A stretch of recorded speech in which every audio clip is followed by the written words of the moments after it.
In your book, there's a chapter titled The Only Game in Town, where you talk about this problem in academia.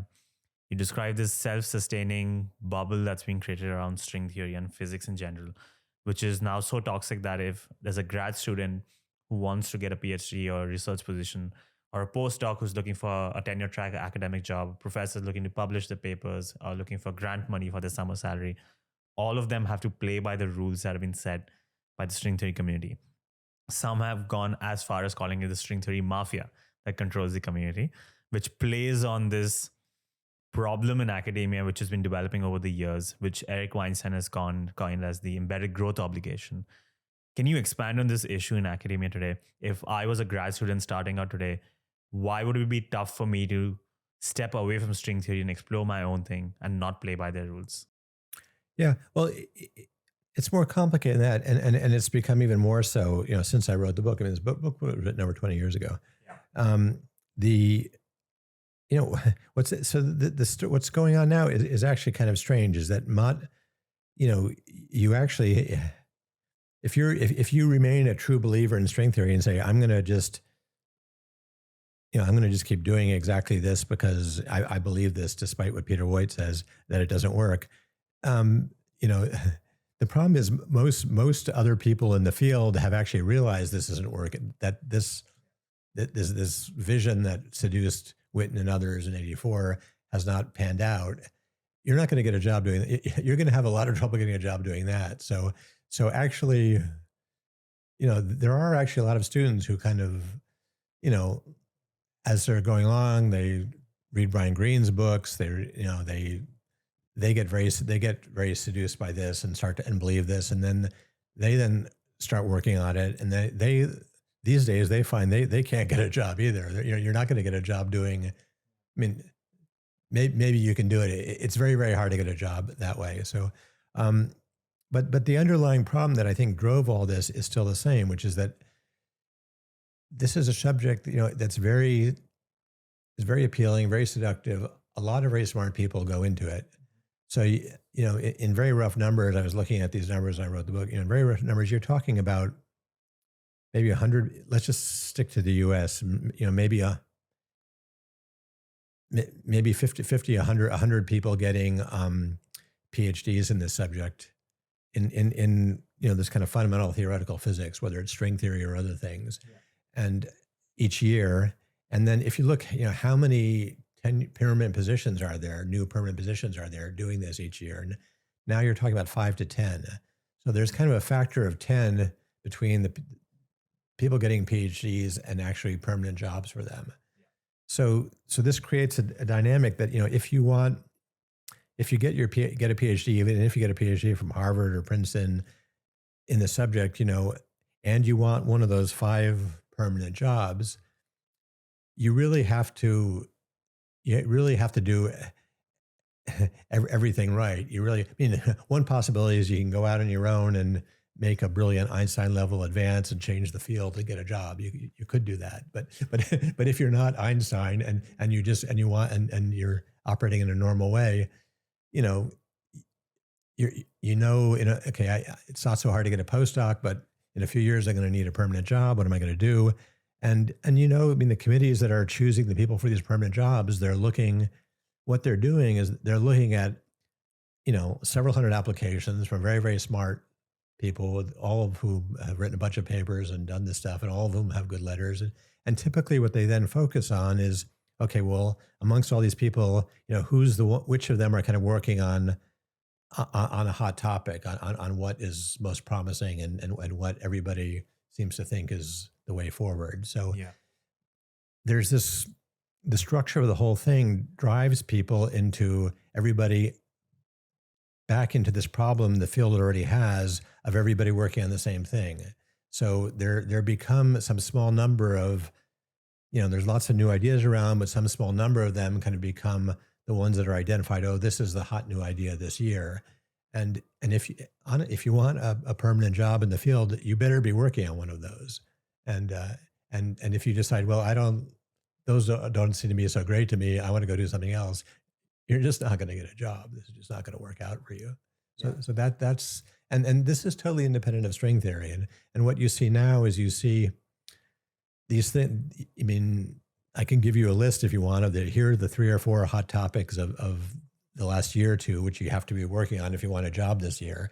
And, there are things, they're not string theory. Several of them are things which, people like Bryant or Matt Klebin or whatever would tell you that are interesting things that came out of string theory. But there's a very, you have a very, very narrow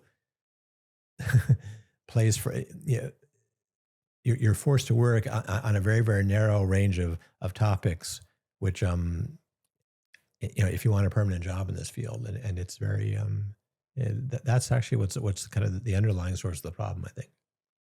So how do you break out of this self-fulfilling prophecy? Because you brought up Einstein. I think it's now impossible to do what he did, where you can work at a patent office and also work on theoretical physics. It's become so complicated. You need so much funding. There's so much mental, physical currency that you need now to do research that you can't just probably come up with this breakthrough invention on your own. Like, you have to go through these tracks.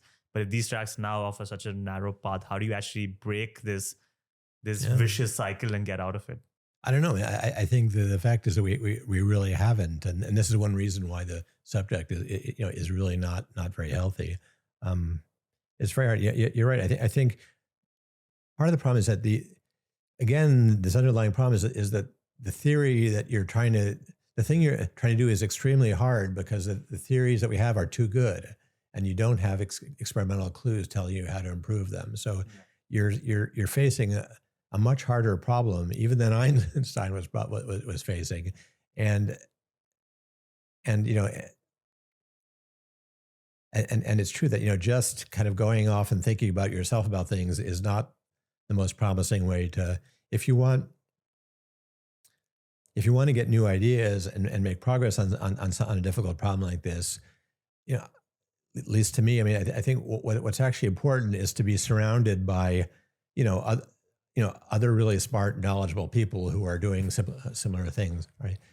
Who are doing similar things, and then you can get some inspiration and learn new things and learn something new and get a new idea from them. Just working by yourself is very, very hard. So I think that really is the problem. I think people often,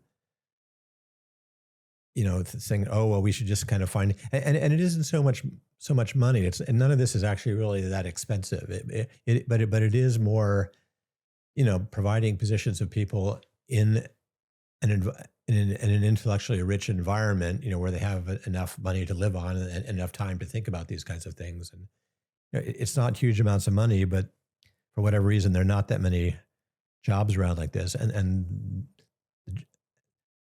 a lot of the problem is just the competitive nature of the field. It's just the fact that we produce 10 times more, 5 to 10 times more PhDs than their jobs for is really a problem. But unfortunately, I don't think the solution is for some rich person to kind of fund people to go off and work by themselves and on exotic ideas, and that it's going to work. It's a little, just thinking about it recently, it's a little bit like somebody is saying, well, these people in this huge plasma physics lab or something haven't been able to create a fusion reactor, so we should, we should.